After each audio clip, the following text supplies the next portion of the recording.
Ne laissez plus les dettes vous contrôler. C'est un impératif qui ne vient pas de moi parce que lorsque vous allez voir le titre, bien sûr, il y a cette exclamation.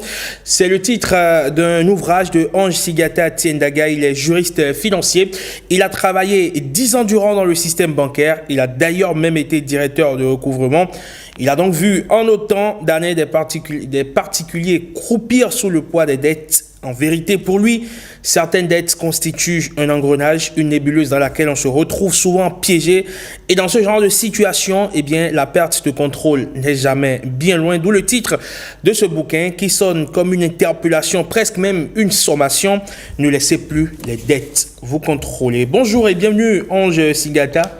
Bonjour, monsieur Amigan. Comment allez-vous? Bien, merci, et vous-même? Je me porte à merveille. C'est un plaisir de vous recevoir sur le plateau de 5 sur 7 matin. Vous êtes juriste financier, doctorant en droit économique et financier. Vous êtes co-associé d'un cabinet, c'est bien cela, qui est bien évidemment on va le dire ainsi, qui est un cabinet d'expertise bancaire, de gestion et restructuration de dettes et de recouvrement de créances. Donc vous êtes en plein dans votre monde. Pourquoi est-ce que vous avez décidé d'écrire cet ouvrage? Ne laissez plus les dettes vous contrôler. Est-ce qu'il y a eu un déclic? Est-ce qu'à un moment donné, vous avez observé autour de vous, vous êtes rendu compte que les gens sont en train de tomber dans un piège? Merci encore, monsieur Amigan, de me recevoir sur votre plateau. Oui, j'ai pu observer au cours de ma carrière qu'il y a une grande méconnaissance des clients sur tous les contours bancaires, tous les contrats bancaires. Et beaucoup, malheureusement, font des erreurs. Et c'est au moment de rembourser qu'ils se rendent compte qu'ils ont fait beaucoup d'erreurs et ne parviennent pas à rembourser leurs dettes. Donc, après un certain temps, 6-7 ans, je me suis dit, il y a une éducation à faire. Il faut accroître la culture financière de toutes ces personnes qui côtoient au quotidien les services bancaires. Donc ça part des particuliers, mais ça part aussi des entreprises, puisque les entreprises sont dirigées par des particuliers. Donc tout le monde, dès lors qu'on a recours à un service bancaire, dès qu'on ouvre un compte dans une banque, on a besoin de savoir c'est quoi le crédit. On a tendance à dire que je vais demander un crédit à une banque. En réalité, on va demander une dette. Le crédit, c'est pour la banque. La dette, c'est pour le client. Le crédit, ça veut dire faire confiance. C'est la banque qui fait confiance à quelqu'un qui s'oblige. Donc celui qui s'oblige, c'est celui qui doit. Donc c'est lui qui a la dette. Donc on doit déjà changer la sémantique lorsqu'on décide de s'adresser à une banque. On contracte une dette et c'est la banque qui nous accorde un crédit. Donc cette méconnaissance de ces personnes-là qui conduit malheureusement beaucoup à des situations de tension. Il y a des cas de suicide, il y a des cas extrêmes, mais il y a des cas de divorce. Il y a beaucoup d'implications lorsqu'on s'endette mal, des gens qui perdent leur dignité et tout. Donc, il me fallait à un moment donné écrire ce premier ouvrage qui est « Ne laissez plus les dettes vous contrôler ». Et vous l'avez si bien dit, c'est une interpellation parce qu'en réalité, la dette, on doit l'affronter, on doit la dompter, on ne doit pas la subir. Ailleurs, il y a des personnes qui décident un bon matin de prendre des mesures drastiques et tout. Donc, c'est un peu tout ça que je parle dans ce livre. D'accord. Mais est-ce que les travailleurs, d'accord, des fonctionnaires peuvent s'accomplir, peuvent s'élever socialement, peuvent se construire une vie sans, évidemment, les dettes, sans contracter des dettes avec la banque pour peut-être des projets de vie, construire une maison, acheter un véhicule ou investir dans un projet? Est-ce qu'on peut le faire sans contracter de dettes? J'ai envie de dire oui et non. Mais ce que je veux préciser, c'est que le livre a pour but d'accroître l'éducation financière, la culture financière relativement à la dette, afin de permettre aux gens comment s'endetter. Donc, permettre à ce que la dette devienne un moyen d'enrichissement en lieu et place d'être un moyen d'appauvrissement. Donc oui, moi je recommande le recours à la dette, mais à la bonne dette, donc au bon processus d'endettement. Et les fonctionnaires, ce sont des cibles. Les fonctionnaires dans tous nos pays, en Côte d'Ivoire comme ici, un peu partout, ce sont des cibles des banques. Pourquoi? Parce que les fonctionnaires sont censés être ceux-là qui ont un emploi qui est plus stable. Donc, contrairement au secteur privé où on n'a pas forcément l'assurance que celui qu'on endette va faire 10, 15, 20 ans de carrière, le fonctionnaire, lui, même si le salaire est moins élevé, mais on a cette assurance qui ira jusqu'à sa retraite. Donc, les fonctionnaires sont des cibles dès lors qu'ils sont dans les écoles même d'administration, les banques viennent vers eux pour leur proposer des services bancaires, ouverture de compte épargne, etc. Mais la suite, c'est ça. La suite, c'est la proposition d'offres de crédit. Et à un moment donné, on se retrouve bombardé par une multitude, une myriade d'offres. Et généralement, lorsque un de nos confrères décide de contracter une dette, ça suscite aussitôt l'engouement ailleurs. Et après, parfois, on n'a même pas de projet de vie préétabli et on s'endette. Et voilà le début d'un processus. Voilà le début d'un processus de mauvais endettement. Très bien. Alors, vous parlez de psychologie de la dette dans votre ouvrage. C'est ça. Est-ce que vous pouvez nous mettre cela en évidence? Oui, vous savez, la dette, il y a pas mal de choses à savoir. Il y a des gens qui s'endettent par pulsion. Donc, il y en a qui font beaucoup plus attention lorsqu'il faut s'endetter. Il y a plusieurs états d'esprit. Et lorsqu'on est dans un processus d'endettement, il faut savoir que la dette, c'est une obligation. Donc, c'est une charge qu'il faut tôt ou tard rembourser. On doit se mettre à l'esprit que ce n'est pas un jeu. On a tendance à signer pas mal de documents qu'on nous présente, qui nous sont présentés par le banquier. On ne lit même pas les... On ne lit même pas. Et quand même on lit, on ne comprend pas toujours. Et j'ai envie de dire ici que le banquier lui-même, par contre, ne comprend pas, celui qui vous le présente. Le banquier, c'est des personnes derrière qui ont rédigé ces documents. Ces personnes sont des juristes. Mais les juristes, vous ne les rencontrez pas quand vous partez contracter une dette. Donc, celui qui vous présente les documents, il ne sait pas forcément la teneur ou les implications des documents contractuels qu'il vous présente, mais lui, c'est censé être votre conseiller clientèle, qui en réalité est un vendeur. Donc, ce n'est pas en réalité un conseiller, comme on a tendance à le penser. C'est en réalité un vendeur qui est censé augmenter le business de la banque, augmenter les revenus de la banque. Donc, l'un dans l'autre, il y a beaucoup de choses à prendre en compte lorsqu'on décide de s'endetter. Pour ce qui concerne le détail sur la psychologie, j'invite celles et ceux qui nous écoutent à se procurer le livre afin de connaître beaucoup plus de choses sur ce sujet. Alors, le livre s'ouvre sur la notion de malendettement. C'est ça. Le malendettement, c'est quoi? C'est l'étape préalable au surendettement. On connaît le surendettement. On estime que le surendettement, c'est cette situation chronique, donc qui n'est pas passagère et qui nous plonge inexorablement et durablement dans l'engrenage difficile de la dette. Donc, dès lors qu'on ne parvient pas à faire face à ces charges avec ses revenus et qu'il y a des dettes à l'intérieur et ça devient chronique, on est dans l'étape du surendettement. Mais avant qu'on arrive dans cette étape, une étape de mal-être où on est dans un inconfort. On est dans un inconfort, mais on n'est pas encore dans une instabilité durable. Cette étape qui est préalable, où encore on peut sauver la majorité des personnes, cette étape-là qu'on appelle l'étape du malendettement. Et généralement, on est beaucoup à être dans cette situation, mais il faille déjà identifier les émotions qui sont sournoises. Lorsqu'on commence à être dérangé de consulter son solde de compte, on doit se dire que c'est une émotion qui annonce une situation de malendettement. Ça peut arriver à tout le monde de ne pas vouloir connaître son solde. Pourquoi on ne veut pas connaître son solde? C'est qu'on commence à peut-être être dérangé. Donc, il y a des émotions de parfois honte. Même on s'empresse d'aller récupérer de l'argent au guichet avant même que... Exactement, que l'échéance ne passe et tout. Donc, tout ça, ce sont des émotions. Mais j'ai envie de dire, dans le contexte africain, c'est un peu général, on va dire africain noir, il y a beaucoup de situations qui ne sont pas forcément liées à des investissements. Les funérailles chez nous, ça coûte de l'argent. Et beaucoup de gens sont surendettés aujourd'hui parce qu'ils ont eu à contracter. Justement, pour le spécialiste que vous êtes, est-ce que vous conseillerez à quelqu'un qui a un projet de vie, le mariage par exemple, d'aller contracter une dette à la banque ou dans une autre institution financière pour faire face à ce projet-là? Pour des funérailles, j'ai perdu mon père, pas moi, évidemment. Je ne personnalise pas le propos, je rends très impersonnel. Bien sûr. J'ai perdu un parent, je veux lui offrir des funérailles à la hauteur, je vais dire, de ce qu'il a accompli dans ma vie, mais je n'ai pas forcément les ressources. Dois-je aller contracter une dette pour faire face à cela? Alors, je vais répondre autrement. Déjà, par rapport au mariage, c'est un événement. Contrairement aux funérailles, le mariage, c'est un événement qui se prépare. En réalité, je souris parce que j'ai un patron que j'ai eu, donc banquier, qui a contacté une dette pour se marier. C'était en 2011-2012 à peu près. 2 ans après, il a divorcé. Sa dette était sur 7 ans.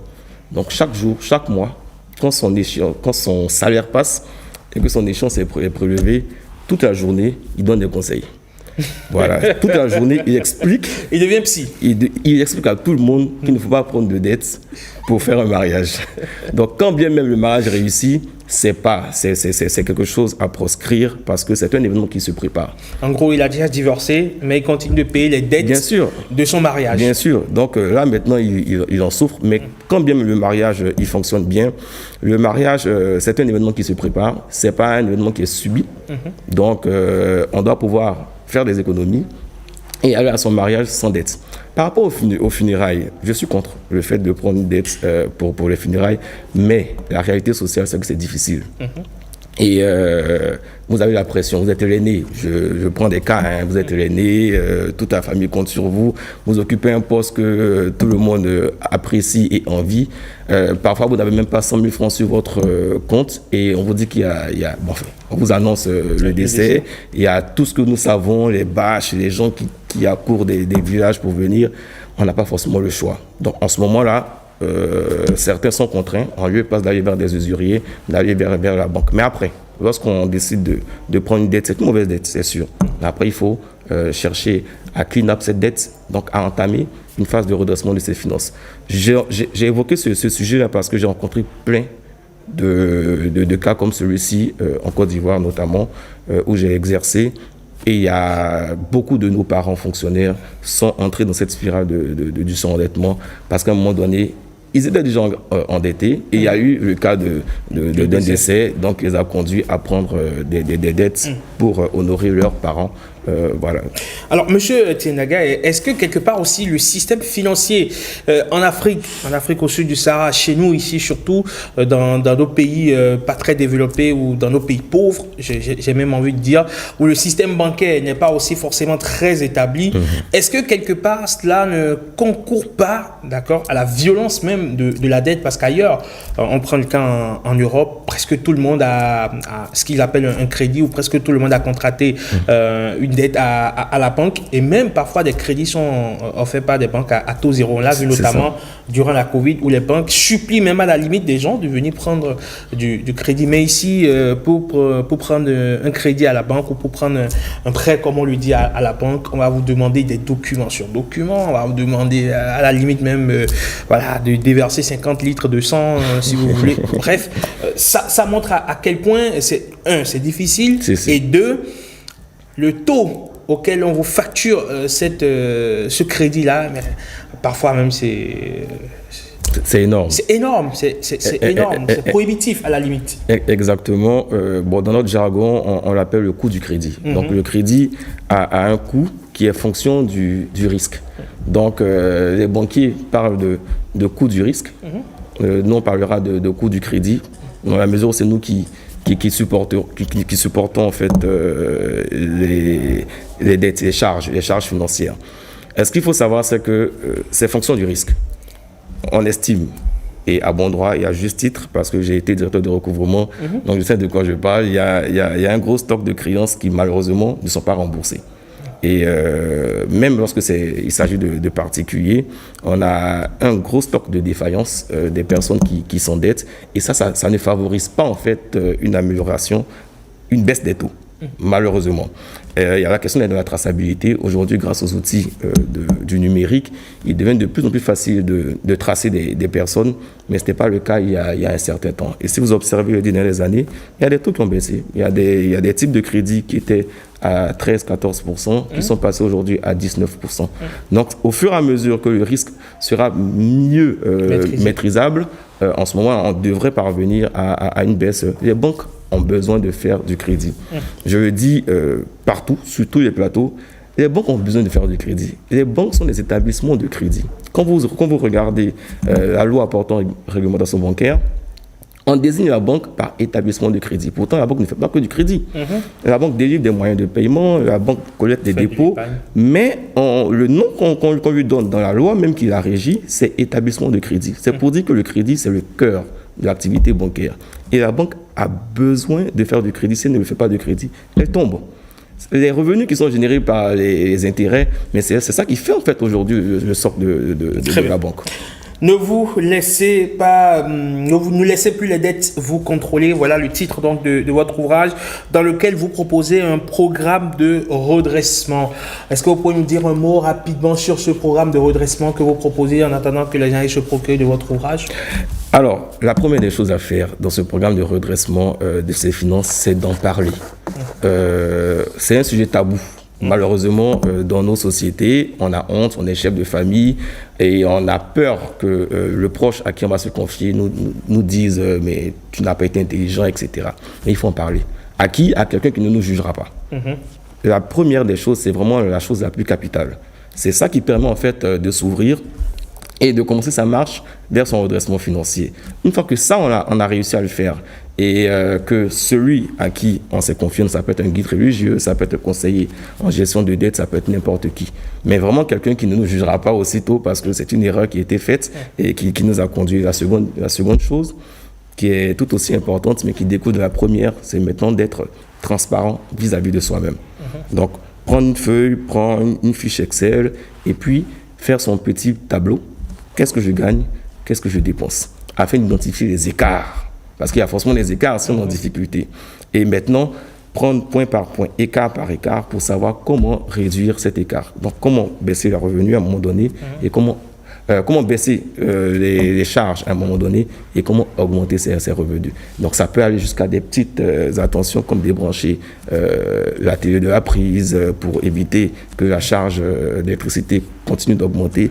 Donc, jusqu'à ces détails-là, il faut prendre, s'il faut déménager, s'il faut envoyer des enfants à un moment donné au village pour 1 an, pour 2 ans. Mais c'est vraiment ponctuel, mais c'est un plan qui doit être suivi de bout en bout jusqu'à ce qu'on parvienne à la sortie. Très bien. Avant de vous laisser, évidemment, de clore ce plateau, Ange, est-ce que vous pouvez donner un conseil, d'accord, aux primo-endetteurs, j'ai envie de dire, quelqu'un qui veut prendre un crédit ou contracter une dette pour la première fois, ou à toutes ces personnes-là qui sont déjà en plein dedans et qui ne savent plus vraiment comment s'en sortir?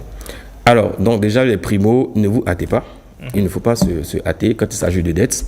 Il faut établir ce qu'on appelle un plan de vie dans le cadre financier. Donc, je commence ma carrière, je commence à avoir mes salaires. Dans quoi? Comment je me vois dans 10, 15, 20 ans? Donc, c'est un plan de vie, un plan d'investissement. Et comment on finance ce plan d'investissement? Donc, je vais faire telle épargne, je vais prendre telle dette à tel moment. Il faut savoir que la dette doit venir à un moment après l'épargne. On doit pouvoir avoir un coussin financier avant de commencer à s'endetter, sinon on est toujours à risque. Donc, pour les primos, ne vous hâtez pas. Sachez que vous avez tout le temps et il faut prendre la dette pour investir dans des choses qui rapportent de l'argent, qui génèrent de l'argent. Pour ceux qui sont déjà dans les taux du mal-endettement ou du surendettement, d'abord, cherchez à vous procurer le livre, mais ensuite, comme j'ai dit, parlez-en. Parlez-en autant que vous pouvez, confiez-vous aujourd'hui, ça libère déjà et après commencez à être transparent vis-à-vis de vous-même, faites votre budget pour pouvoir identifier les écarts et prenez des décisions fortes, radicales. Ça ne durera pas toute la vie, un plan de redressement, mais ça vaut moins... Un plan d'austérité. Voilà, c'est un plan d'austérité, comme une entreprise, comme un État, et ça vous permettra de sortir progressivement du mal-endettement ou du surendettement.